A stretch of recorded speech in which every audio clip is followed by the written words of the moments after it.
স্ফুৰণ ঘটাইছে AIUDFৰ প্ৰধান বদৰুদ্দিন আজমলে। মুছলমানক দেখিব নোৱাৰে ৰাহুল গান্ধীয়ে। আমি পুনৰবাৰ জনাইছো যে সময়ত ৰাহুল গান্ধীক এক প্ৰকাৰ কংগ্ৰেছৰ যুৱৰাজ খ্যাত এইজন ৰাহুল গান্ধীক লৈ চৰ্চাত থাকে।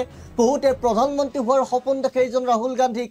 আৰু এই মুহূৰ্তত খবৰ আহিছে ৰাহুল গান্ধীয়ে দেখিব নোৱাৰে মুছলমানক।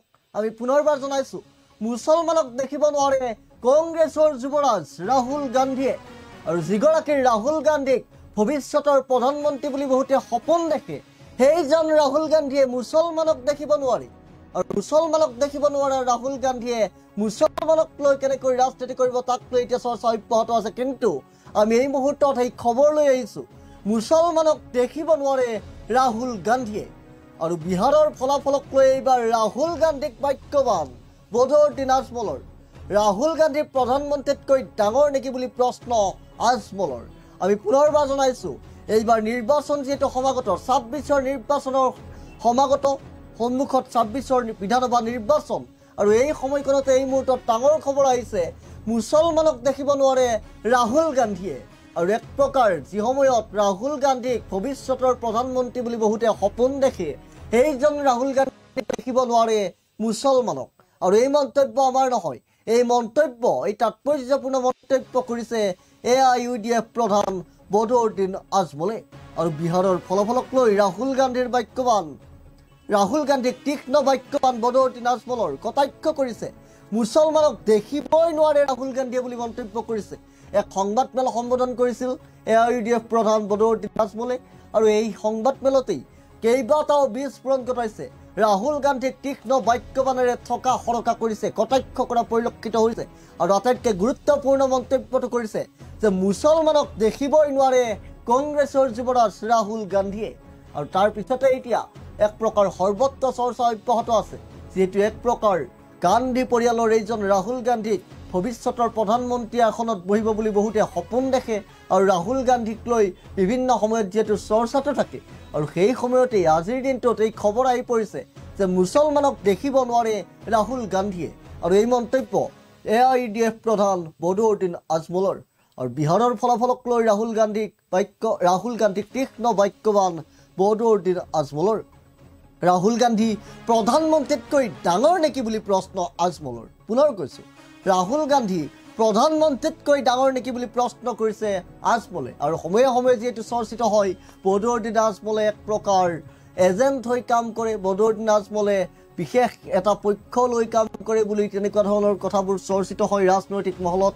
আৰু সেই কথাই যেন পুনৰ এবাৰ প্ৰমাণিত হ'ল নেকি। ৰাহুল গান্ধী প্ৰধানমন্ত্ৰীতকৈ ডাঙৰ নেকি বুলি প্ৰশ্ন কৰি বদৰুদ্দিন আজমলে কি বুজাইছে, প্ৰধানমন্ত্ৰী নৰেন্দ্ৰ মোদীক আওপকীয়াকৈ সমৰ্থন জনাইছে নেকি? আৰু যদি সেয়াই হয় তেন্তে বিজেপিৰ এজেণ্ট নেকি বদৰুদ্দিন আজমল? সেই কথাও কিন্তু এতিয়া ৰাজনৈতিক মহলত চৰ্চিত হৈছে। কিন্তু আজি এক সংবাদমেলত বদৰুদ্দিন আজমলে যি মন্তব্য কৰিছে, মুছলমানক দেখিব নোৱাৰে ৰাহুল গান্ধীয়ে। এই মুহূৰ্তত বদৰুদ্দিন আজমলে সংবাদমেল সম্বোধন কৰি মুছলমানক দেখিব নোৱাৰে ৰাহুল গান্ধীয়ে বুলি কি ধৰণে মন্তব্য কৰিছিল, আৰু কি বিস্ফোৰক মন্তব্য কৰিছিল, ৰাহুল গান্ধীক উদ্দেশ্যি কিদৰে কটাক্ষ কৰা পৰিলক্ষিত হৈছিল, বিহাৰৰ ফলাফলক লৈ কি মন্তব্য আগবঢ়াইছে আজমলে, আৰু ৰাহুল গান্ধী প্ৰধানমন্ত্ৰীতকৈ ডাঙৰ নেকি বুলি প্ৰশ্নবাদ নিক্ষেপ কৰি আৰু কি কৈছে বদৰুদ্দিন আজমলে, এই মুহূৰ্তত আগবঢ়াইছো বদৰুদ্দিন আজমলৰ ভাষ্য।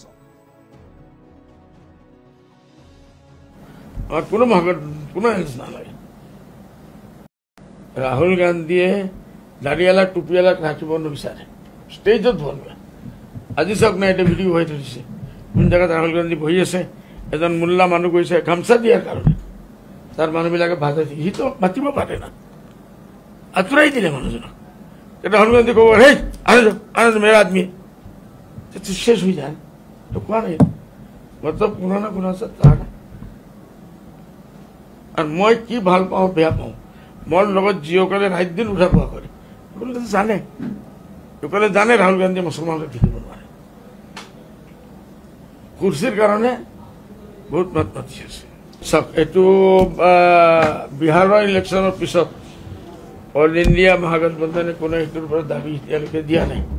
কিন্তু ইভিএম কৈ আনিছে, এতিয়াতো হাৰিলে। এতিয়া যিটো হ'ব অল ইণ্ডিয়া পলিচি যিটো হ'ব আমি লগত আছোঁ, আমি বিজেপিৰ লগত যাবই নোৱাৰোঁ। কুৱেশ্যন আহিছে নহয়, কিয় নহয় আপোনালোকে দেখি আছে গৌৰৱ গগৈ চাহাবে বাকী চব তেখেতৰ বন্ধু বান্ধৱীসকলে কৈ আছে আমি কাৰ লগত নকৰোঁ। গৌৰৱ গগৈ চাহাবে কৈ দিছে নকৰোঁ। আমি যোৱাবাৰ এলায়েন্স কৰাৰ কাৰণে কিমান ক্ষতি হৈছে আমাৰ। 8-10টা চিটত আমি ডাইৰেক্ট হাৰিছোঁ। এই ভুলটো আমি ভাগ নকৰোঁ না। যদি গোটেই মহাত্মাত মানে ধৰে আমার কি উদ্দেশ্য, এটাই উদ্দেশ্য যে বিজেপি বাইরে রাখিব লাগে। সবে বুঝিব লাগিব। আমি পার্টনার ইয়াত 50 জন হয়ে আছো, সবে যদি বুঝো ইকুয়ালিটি তো কি রেজাল্ট হব না। আমি তো না করি আছি, আমি না যাও, আমার কোনো কোনো হেল্প না লাগে।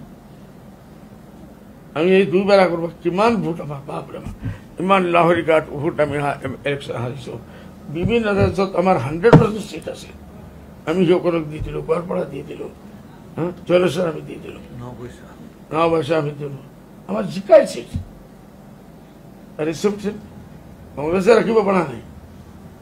আমি তো কমসে কম 12-15-16 সিট আমি করছি। জুবিন গাৰ্গক ন্যায় দিয়াৰ ক্ষেত্ৰত চৰকাৰখন পৰামৰ্শ বুলি ভাবি চৰকাৰৰ খত ইচ্ছা নাই। মই এইটোৰ ইনকুৱাইৰিৰ কাৰণে এইটো যে দোষী ধৰিব লাগে, এইটোৰ কাৰণে মই सरकार दोषारोप न करूं। सरकार नॉट सीरियस। हाँ यार, हम गया ना, कोई था मर गया, सरकार को क्या फर्क होता है। बल्कि सरकार तो अभी परेशान है, उसके मरने के बाद इतना लोगों का पॉपुलरिटी, उसको लेकर परेशान है। But anyhow we are with Zubeen Garg. Zubeen Garg के फैमिली के साथ हम लोग हैं, उनके दुख सुख में हम लोग हैं। And we want justice for Jubilee Garg. This is our party stand. Rahul গান্ধীয়ে দাঁড়িয়ালা টুপিয়ালাক রাখিব নিবিচাৰে, ষ্টেজত বলবে। এইদৰে বদৰুদ্দিন দিনাজমলে এক সংবাদমেল সম্বোধন কৰিছিল আজিৰ দিনটোত। আৰু এই সংবাদমেলতে বদৰুদ্দিন দিনাজমলে স্পষ্টকৈ কৈছে ৰাহুল গান্ধীয়ে মুছলমানক দেখিবই নোৱাৰি। আৰু এই মন্তব্য আজিৰ দিনটোত AIUDF প্ৰধান বদৰুদ্দিন দিনাজমলৰ। আৰু তাৰ পিছতে এক প্ৰকাৰ ৰাজ্যৰ ৰাজনীতিত তোলপাৰ, মুছলমান সমাজৰ মাজতো এতিয়া তোলপাৰ লগা পৰিলক্ষিত হৈছে।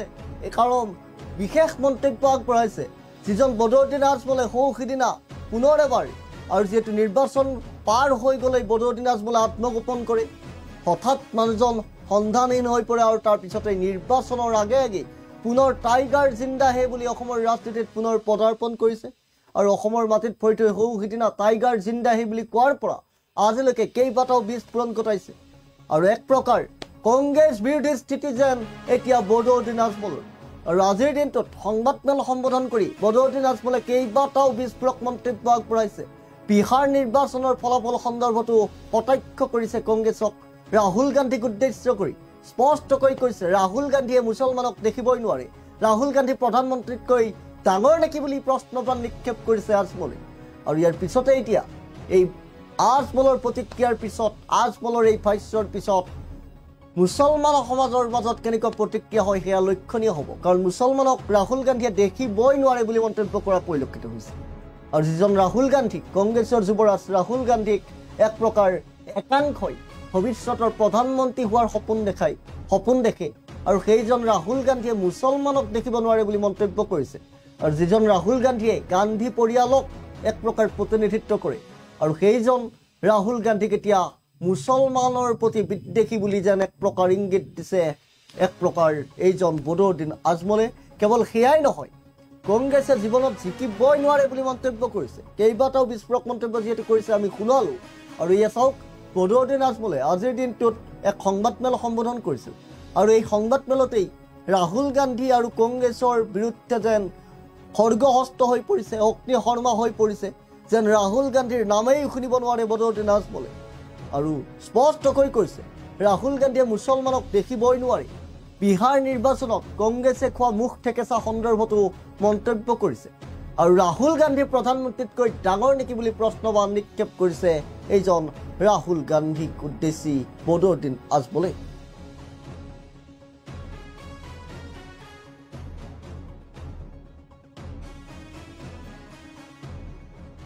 গান্ধীয়ে দাঁড়িয়ালা টুপিয়ালাক ৰাখিব নিবিচাৰে, ষ্টেজত বলবে। আজি চাওক না, এটা ভিডিঅ' হৈ থৈছে, কোন জেগাত ৰাহুল গান্ধী বহি আছে, এজন মোল্লা মানুহ গৈছে গামচা দিয়াৰ কাৰণে। তাৰ মানুহবিলাকে বাধা দিয়ে, সিটো মাতিব পাৰে না, আঁতৰাই দিলে মানুহজনক। তেতিয়া ৰাহুল গান্ধী ক'ব হেই আনে যাও মেৰা আদমি, শেষ হৈ যায়। তো কোৱা নাই মতলব কোনো না কোনো আছে তাৰ। আৰু মই কি ভাল পাওঁ বেয়া পাওঁ, মোৰ লগত যিসকলে ৰাইট দিন উঠা পোৱা কৰে সকলোকে জানে, সকলে জানে ৰাহুল গান্ধীয়ে মুছলমানক দেখিব নোৱাৰে। কুৰ্চীৰ কাৰণে বহুত মাত মাতি আছে। চাওক, এইটো বিহাৰৰ ইলেকশ্যনৰ পিছত অল ইণ্ডিয়া মহাগঠবন্ধনে কোনো সেইটোৰ পৰা দাবী এতিয়ালৈকে দিয়া নাই। কিন্তু ইভিএম কৈ আনিছে, এতিয়াতো হাৰিলে। এতিয়া যিটো হ'ব অল ইণ্ডিয়া পলিচি যিটো হ'ব আমি লগত আছোঁ। আমি বিজেপিৰ লগত যাবই নোৱাৰোঁ। কুৱেশ্যন আহিছে নহয়, কিয় নহয়, আপোনালোকে দেখি আছে। গৌৰৱ গগৈ চাহাবে বাকী চব তেখেতৰ বন্ধু বান্ধৱীসকলে কৈ আছে আমি কাৰ লগত নকৰোঁ। গৌৰৱ গগৈ চাহাবে কৈ দিছে নকৰোঁ। আমি যোৱাবাৰ এলায়েন্স কৰাৰ কাৰণে কিমান ক্ষতি হৈছে আমাৰ, 8-10টা চিটত আমি ডাইৰেক্ট হাৰিছোঁ। এই ভুলটো আমি ভাগ নকৰোঁ না। যদি গোটেই মহাগঠবন্ধনে আহি ধৰে, আমার কি উদ্দেশ্য, এটাই উদ্দেশ্য যে বিজেপি বাইরে রাখিব লাগে, সবে বুঝিব লাগিব। আমি পার্টনার ইয়াত 50 জন হৈ আছো, সবে যদি বুঝো ইকুয়ালিটি তো কি রেজাল্ট হব না। আমি তো না করি আছি, আমি না যাও, আমার কোনো কোনো হেল্প না লাগে। আমি এই 2 বেলা করবো, কিমান ভোট আমার বাপরে বাপ, ইমান লাহরি ঘাট ভোট আমি ইলেকশন হারিছো। বিভিন্ন রাজ্যত আমার 100% সিট আছে, আমি সকলক দি দিলো, গোৱালপাৰা দি দিলো, জলেশ্বৰ আমি দি দিলো, নবৈশা আমি দিলো, আমাৰ জিকাই সিট। আৰ এইসব সিট কংগ্ৰেসে ৰাখিব পৰা নাই। আমি তো কমসে কম 12-15-16 সিট আমি করছি। জুবিন গাৰ্গক ন্যায় দিয়াৰ ক্ষেত্ৰত চৰকাৰখন পলমহৈছে বুলি ভাবে নেকি? চৰকাৰৰ খত ইচ্ছা নাই। মই এইটোৰ ইনকুৱাইৰিৰ কাৰণে, এইটো যে দোষী ধৰিব লাগে, এইটোৰ কাৰণে মই চৰকাৰ দোষাৰোপ নকৰোঁ। सरकार इज नॉट सीरियस। यार हम गया ना, कोई था मर गया, सरकार को क्या फर्क होता है।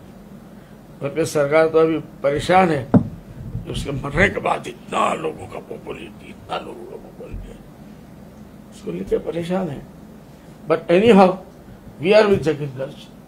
जुबिन गर्ग के फैमिली के साथ हम लोग हैं, उनके दुख सुख में हम लोग हैं, and we want justice for Zubeen Garg. This is our party stand. Rahul गांधीয়ে দাড়িয়ালা টুপিয়ালাক ৰাখিব নিবিচাৰে, ষ্টেজত বলবে। আজি চাওক না, এটা ভিডিঅ' হৈ থৈছে, কোন জেগাত ৰাহুল গান্ধী বহি আছে, এজন মোল্লা মানুহ গৈছে গামচা দিয়াৰ কাৰণে, তাৰ মানুহবিলাকে বাধা দিয়ে, সিটো মাতিব পাৰে না, আঁতৰাই দিলে মানুহজনক। তেতিয়া ৰাহুল গান্ধী ক'ব হেই আনে যাও মেৰা আদমি, শেষ হৈ যায়। তো কোৱা নাই মতলব কোনো না কোনো আছে তাৰ। আৰু মই কি ভাল পাওঁ বেয়া পাওঁ, মোৰ লগত যিসকলে ৰাইট দিন উঠা পোৱা কৰে সকলোকে জানে, সকলে জানে ৰাহুল গান্ধীয়ে মুছলমানক দেখিব নোৱাৰে। কুৰ্চীৰ কাৰণে বহুত মাত মাতি আছে। চাওক, এইটো বিহাৰৰ ইলেকশ্যনৰ পিছত অল ইণ্ডিয়া মহাগঠবন্ধনে কোনো সেইটোৰ পৰা দাবী এতিয়ালৈকে দিয়া নাই। কিন্তু ইভিএম কৈ আনিছে, এতিয়াতো হাৰিলে। এতিয়া যিটো হ'ব অল ইণ্ডিয়া পলিচি যিটো হ'ব আমি লগত আছোঁ। আমি বিজেপিৰ লগত যাবই নোৱাৰোঁ। কুৱেশ্যন আহিছে নহয়, কিয় নহয়, আপোনালোকে দেখি আছে। গৌৰৱ গগৈ চাহাবে বাকী চব তেখেতৰ বন্ধু বান্ধৱীসকলে কৈ আছে আমি কাৰ লগত নকৰোঁ। গৌৰৱ গগৈ চাহাবে কৈ দিছে নকৰোঁ।